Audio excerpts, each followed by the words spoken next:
Aku njaluk lelagon, njaluk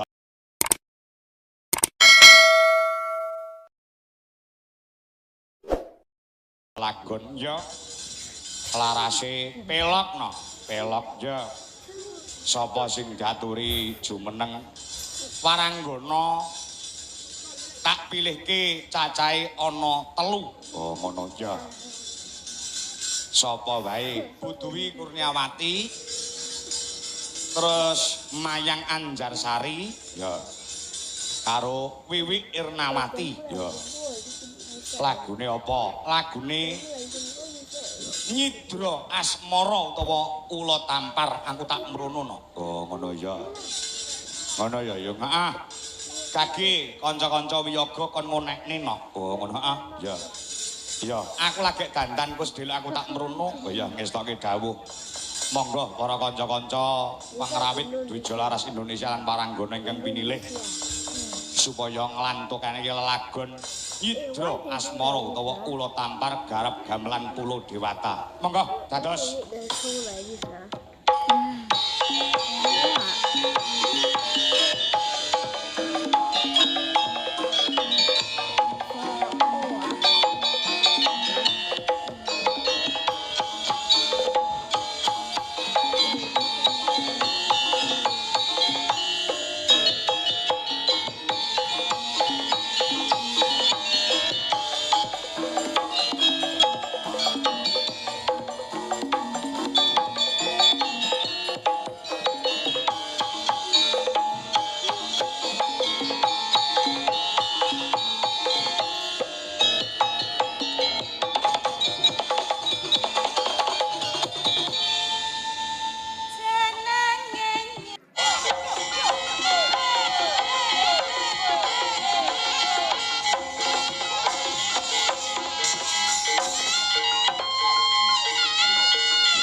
Sari, dilerekne muka Pak.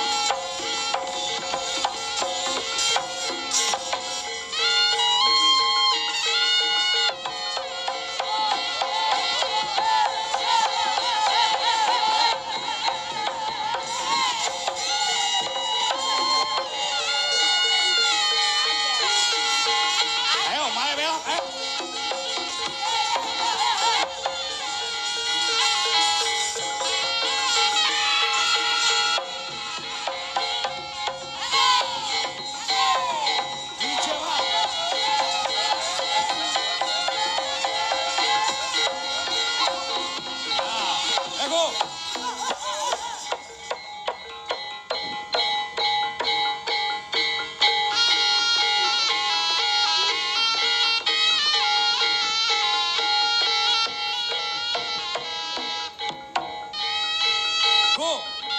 Mari belok go.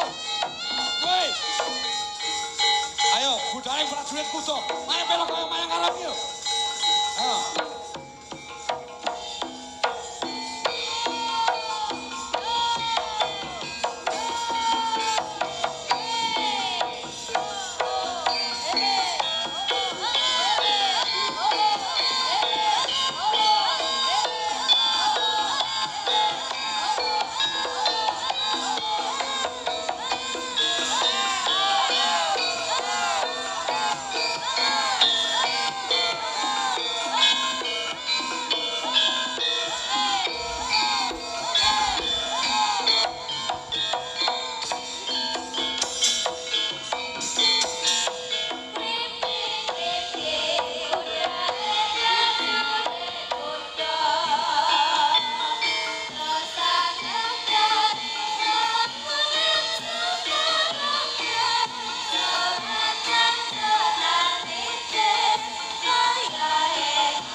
mlebu celengan wah jan iki bocah iki bakat sajake basike penari. Iya iki kuliahe ana ing isi Surakarta jurusan tari.